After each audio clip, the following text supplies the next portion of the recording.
Mga kabisnes ay ginagamit pang hanap buhay. So nakakaya po sa may-ari at humihingi po ako ng pasensya sa may-ari at ganun po ang nagawa ng mga bata, yung pamangkin ko at saka hindi ko alam kung si Ace.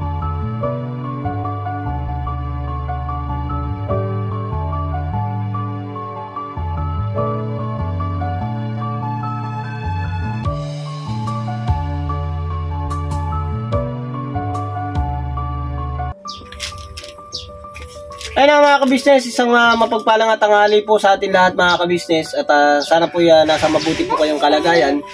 So, ayun nga mga kabisnes ay nagpapasalamat ako ng marami pagkat nandiyan kayo at sumuporta at nagmahal, nanood po ng ating mga video.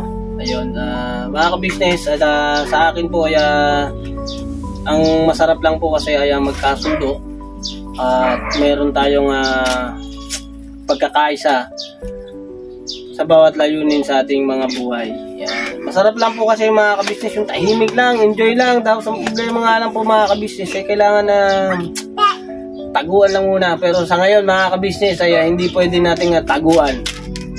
Dahil ayun nga po mga kabisnes, nag-ready na ng pagkain si Mercedes. Ay nagluto nga ng toge at saka toge at saka okra at saka ayan ko to. Ito toge, buhok, kalabasa. Tama? Toge, kalabasa. Sayo, mix na siya eh. Binili ko siya mix. Dito ka po. Dati ka muna. Hello po mga ka-business, mga kapapi. Mapagpalang tanghali po sa atin lahat. Tanghali na po mga ka-business. Apo, tanghali na po ako nakabangon mga ka-business. Gawa ng kanina pong umaga ay ang sakit po ng aking likod. Ang sakit nung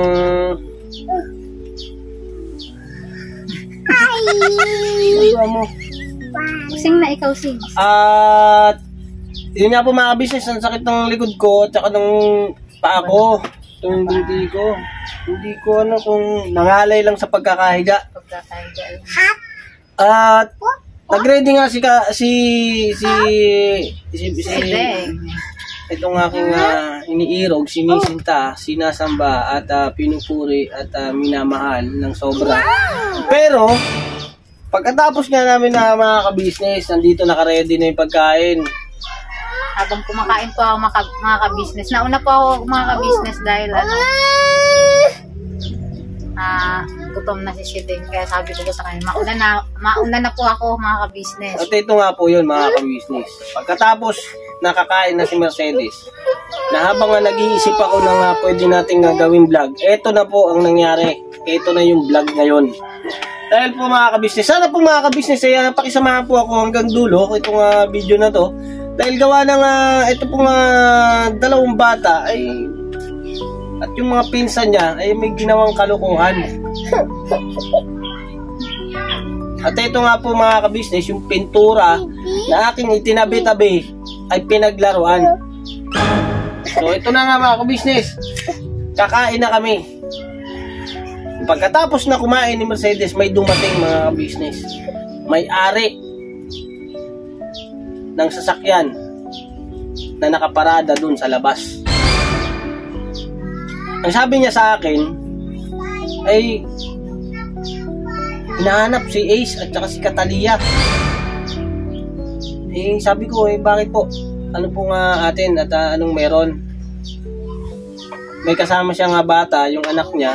At nung sinabi nga ay si Ace daw, si Ace.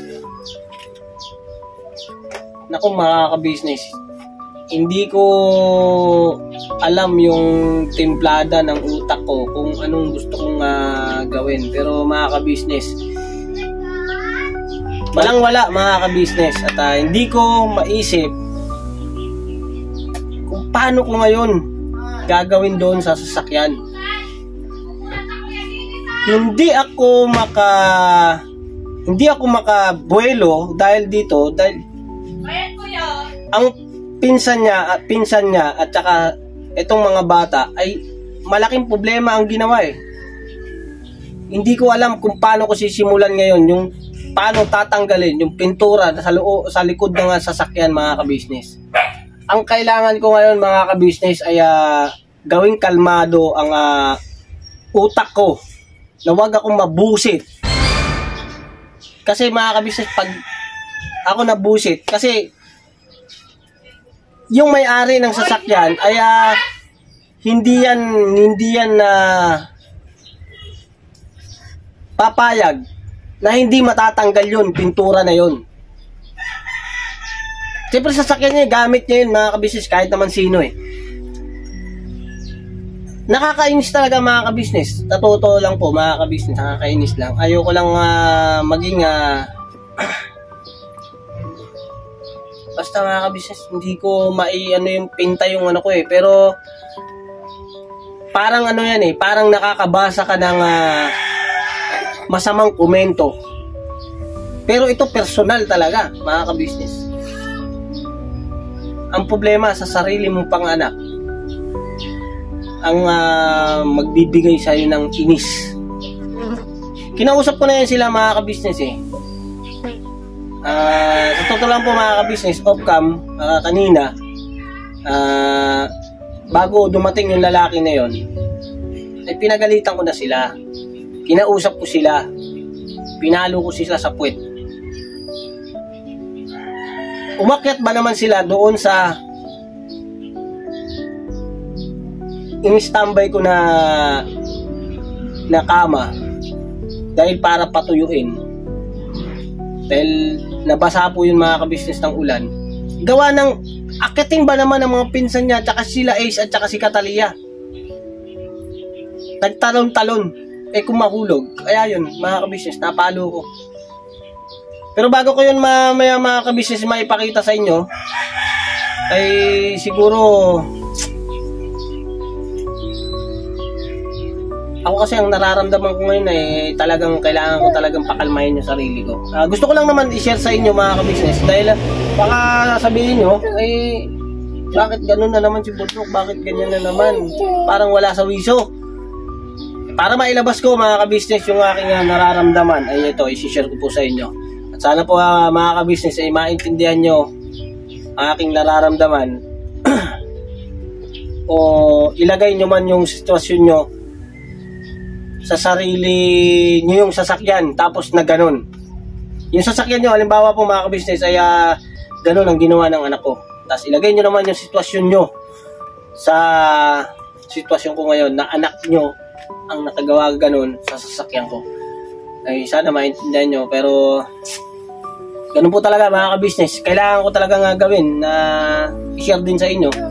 Bahagi lang din ng kaya hindi po ko muna makakapunta ng KB House, dahil din po na ito, sa ginawa niya, sa ginawa ng mga bata, mga pinsan niya.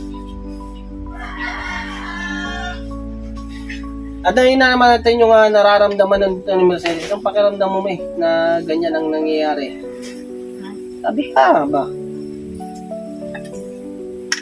Si Mercedes po, mga kabisnes, ayoko naman sana na ipaintindi sa kanya yan, mga ganyan. Ayoko masakit ulo ko, mga kabisnes. Di, kanina po talaga masakit na ulo ko, mga kabisnes. Kaya nauna na din po ako kumain dahil talagang may ibsan yung sakit ng ulo ko. Hindi man, mga kabisnes, dahil ito problema na naman. Wait lang. Kain muna ako, mga kabisnes. Kain po tayo, mga kabisnes. Kain po. Kasi, pasensya ka na. Naputol lang.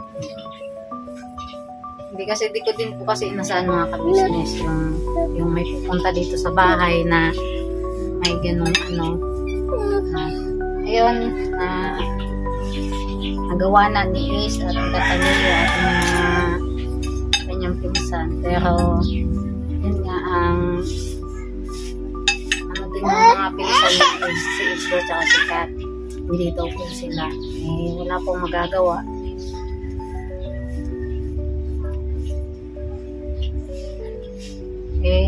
Kailangan po ni Daddy, ayusin na lang ni Daddy tayo ko nang masakit ulo ko mga business. Akuin na lang yung Tawagin mo yung mga bata. Tawagin mo. si Boyet na, buti andyan si Boyet. Mabait, makulit na din po to si Boyet mga ka-business. Makulit na din. Tali ka nga dito. Pinaligo ko si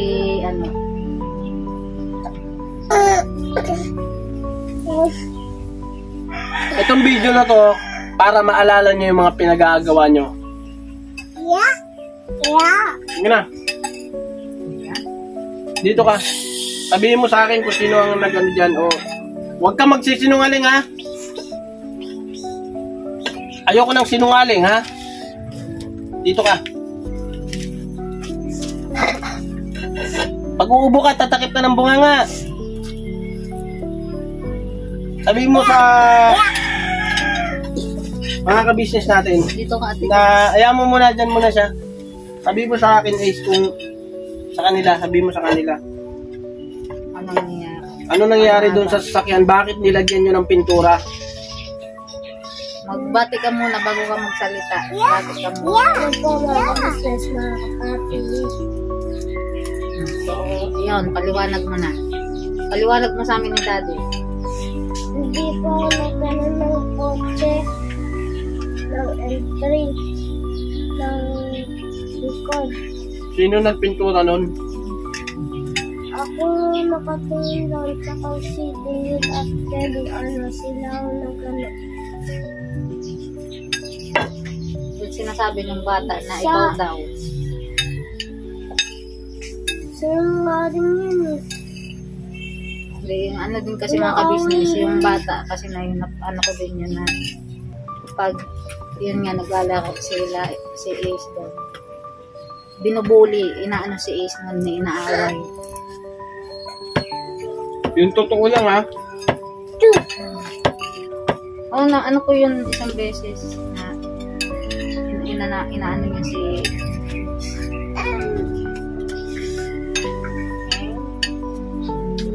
tapos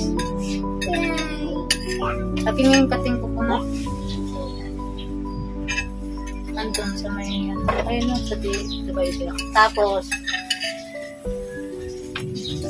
sigurado ka na hindi ikaw ang gumawa nun? Opo.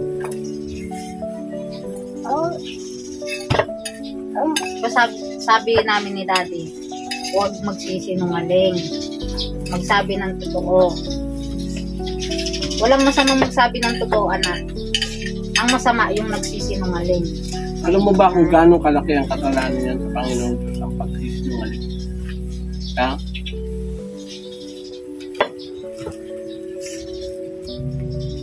Pagka sinungaling ka, tingin mo maraming matutuwa sa'yo? Pag nagsinungaling ka, ang resulta niya nasa huli. Nagsinungaling ka ngayon. Tingin mo, habang buhay mo bang paniniwalain yung sarili mo na ganyan ka? Gusto mo ba habang buhay, ipamuhay mo yan ganyan, sinungaling ka?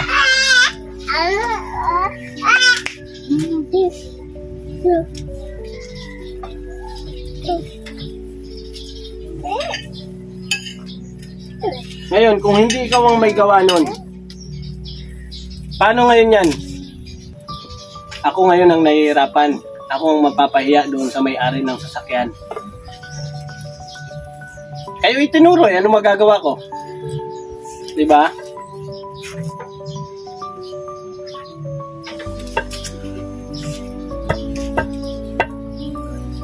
So yun na mga ka-business, pinapatay ko lang po kasi yung tugtog para po ay makaiwas po tayo sa copyright. At ayun nga po mga ka-business, tatapos na rin po ako sa pagkain at alis po muna ako para bumili po ng magagamit ko. At balikan ko po kayo mga ka-business dahil Punta muna ako ng hardware. Why? Yes. Kayo, ano ngayon mga masasabi niyong dalawa? Ay, ikaw, Katalia, ano masasabi mo? Ano po? Yung sinabihan po ako na is na tara, Dito ka. ate. Ay, sinabi Ate ka ko. muna. Ano po mga kabisnes o mga kapapi? Ang sabi po sa akin ni Ace, tara ate. Tapos sumunod na po ako. Tapos pag ano ko po doon sa may kanal, tapos papunta po nung nung merong babaeng lumalakad, tapos patakbo po ako dito sa bahay. Tapos yun po, binitawan ko po yung yung brush na pulot dyan sa may mga lupa. At Sino nagpintura doon? Walang paligoy-ligoy. Sino nagpintura doon na nakita mo? si Daniel naglagay po ng pintura doon sa may inaapakan. Tapos doon si Daniel nagpintura, tapos si Kevin. Tapos sa Ace po, hindi ko po nakita kung ba po o hindi.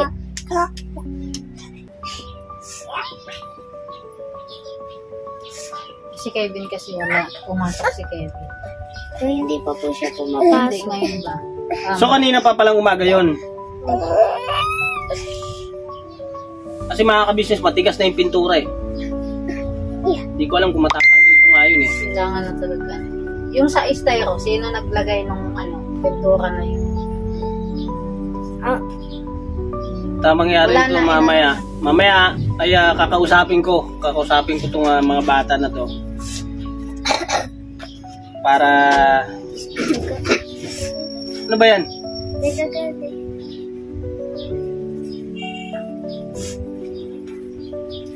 Kausapin ko yung mga bata mamaya. Siguro habang tinatrabaho ko yon kung nandyan pa sila. Dahil nagsitago mga kabisnes eh. So yun mga kabisnes, asikaso lang po ako muna mga kabisnes dahil sayang po yung oras. Habulin ko lang po para matrabaho ko na po yun bago umulan. Dahil makulimlim na naman po mga kabisnes. Dahil hanggang ngayon, yung labahin ni Mercedes ay hindi pa rin po natatapos. Tao ko din si Dipoy. Ito, ikaw. Ito naman, Didi ng Didi.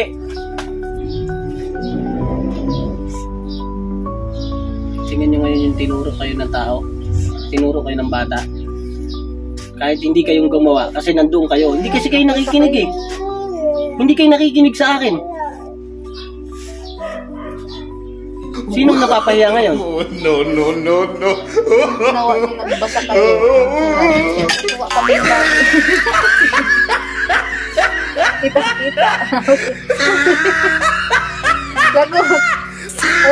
Lagot. Ulan tuloy ako. Ang likot kasi ng paa mo eh. Basa at papa. Basa. Oh, tingnan mo. Uy, basa. Papa. Uy, basa na. Wala na. Basa.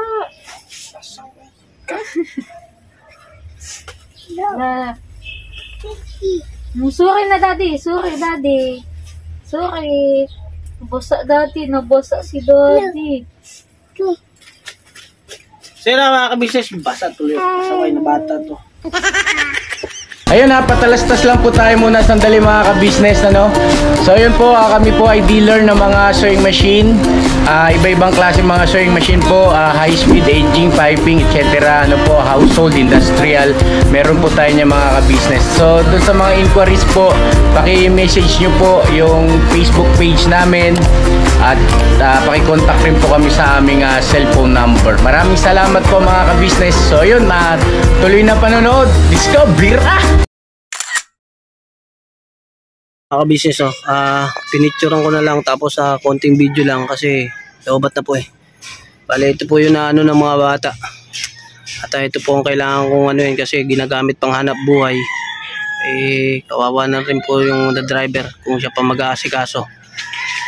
At ako na po Yun po mga kabisnes, lobat na po ito eh. Balikan ko po kayo. Trabahuin ko na po siya muna, tapos pakita ko na lang po sa inyo yung resulta pag natapos na. Salamat po sa pag-unawa. So yun na mga ka-business, dito na ako sa bahay at 10% na yung ating battery. At ayun nga po mga ka-business, ipapakita ko na rin po yung resulta. Dahil ayun nga po, ginamitan ko siya ng thinner, yung lucky thinner, yung pantanggal ng pintura. Tapos ginanuhan ko siya ng tawag nito, liha na 1,000. So pakita ko sa inyo yung resulta. At ito nga po, naglalaba pa rin si Mercedes hanggang ngayon. Balik lang ako mga ka-business. Puntaan ko lang yung pakita ko lang po sa inyo yung resulta.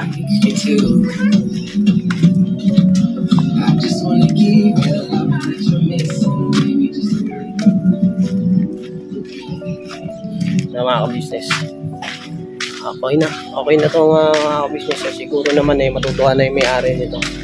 Alright, di ko na po ipapakita yung plaka mga ka-business. Tanggal ko na. Okay, at ito po kasi mga ka-business ay ginagamit pang hanap buhay. So nakakaya po sa may-ari at humihingi po ako ng pasensya sa may-ari at ganun po ang nagawa ng mga bata, yung pamangking ko at saka hindi ko alam kung si Ace ba ang nagano. Kaya sa iyo na mga ka-business, balik tayo sa bahay para maano natin yung mga bata. Tugtog eh.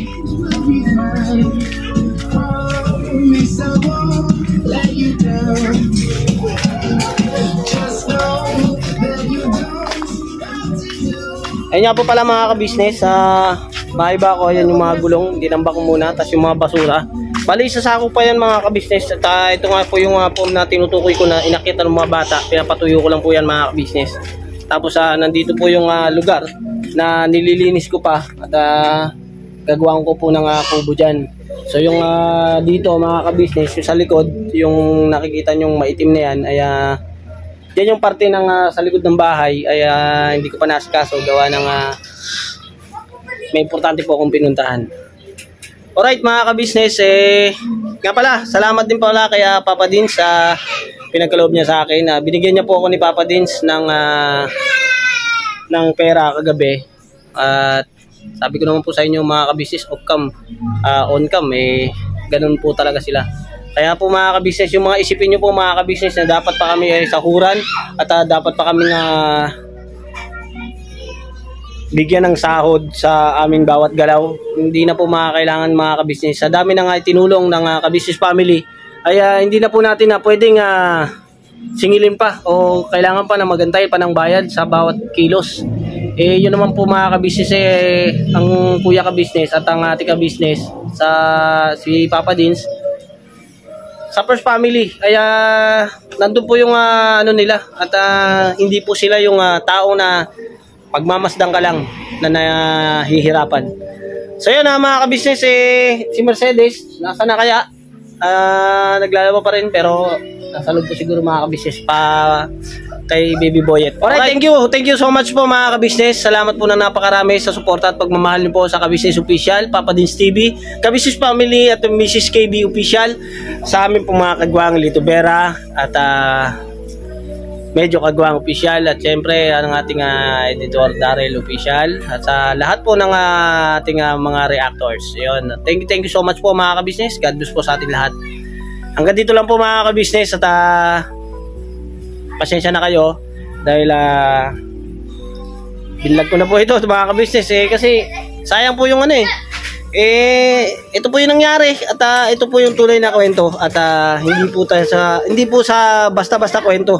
Nangyari po talaga dahil po nakakaya po sa mayari para maging lesson din po sa mga bata ang nangyari. Ace! Sa sikat-kat? Tuwagin mo nga. Mga kausapin natin yung mga bata mga ka-business. Ganito talaga ako mga ka-business meron po akong merong nararamdamang hindi ka dapat. So dapat pigilan. So nandun na yung pagpipigil natin na maging masakit po talaga sa ulo. Ito yung dalawang bata. Ano ngayon? Anong naano nyo ngayon? Tinatrabaho ko yung ginawa nyong kalokohan ng mga pinsan nyo. O ngayon, anong nararamdaman nyo? Ha? Ikaw, Ace? Okay na. Anong okay na po? Sa susunod, pag naulit pa to, hindi kayo makakalaro ha. Hindi kayo lalabas. Ha?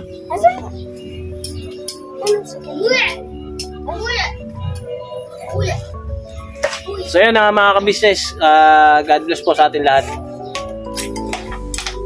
Never say goodbye. Tomorrow is another day. Bira! Bira banat! Bira banat. Birahin ko kayo dalawa eh. Yo, this is Medyo. The title of this song is Kuya Ka Business. Mapagmahal sa kapwa at may takot sa Diyos. Aminadong galing sa hirap, kaya nagsikap ng lubos lahat ng hirap. Pagsubok, iyong pinagdaanan, ituluyang nagsikap, di ka pinanghinaan. Patuloy kang gumawa ng paraan, patuloy lang at di ka nag-alangan. Saksi kami lahat sa iyong mga kabutihan, saksi kami sa mga sinagot mong kahilingan. Maraming kababayan na ang iyong natulungan, at di lang basta tulong binigyan pang kabuhayan. Naging sandigan ka ng mga taong mahihirap, mga taong pursigido sa buhay at nagsisikap. Ganyan ka busilak ang iyong puso, di ka nagpatinag at di ka basta sumuko. Saludo kami kuya sa hangarin mong mabuti at malinis. Proud na proud kami sa iyo Kuya Ka Business. Inunukang my heart of gold, tinadhana ka kay marigold, pagkat mayroon kayong heart of gold. Mahal namin kayo. Yo, lubos po kaming nagagalak sa mabuti mong hinahangad. Lubos nagagalak pagkat maging mabuti mong hangarin. Sinundan ng iyong anak, magulang na mapagmahal maging sa amin. Di naging iba, naging anak mo ring ituring. Ramdam po namin ang iyong pagsinop at pagmamahal na tunay. Handa mo kami paglaban, handa magbuwis na buhay. Yan ang katunayan, di ka nag-aalilangan. Di mo tinignan maging sariling kalagayan. Tunay na manalapitan, nais kong ipabatid. Tunay na kaibigan, kapamilya, kapatid. Ganyan ka busilak ang iyong puso, di ka nagpatinag at di ka basta sumuko. Saludo kami kuya sa hangarin mong mabuti at malinis. Proud na proud kami sa iyo Kuya Ka Business. Minahal kayo ng mga tao kahit siyang panig nitong mundo, pagkat mayroon kayong heart of gold. Mahal namin kayo.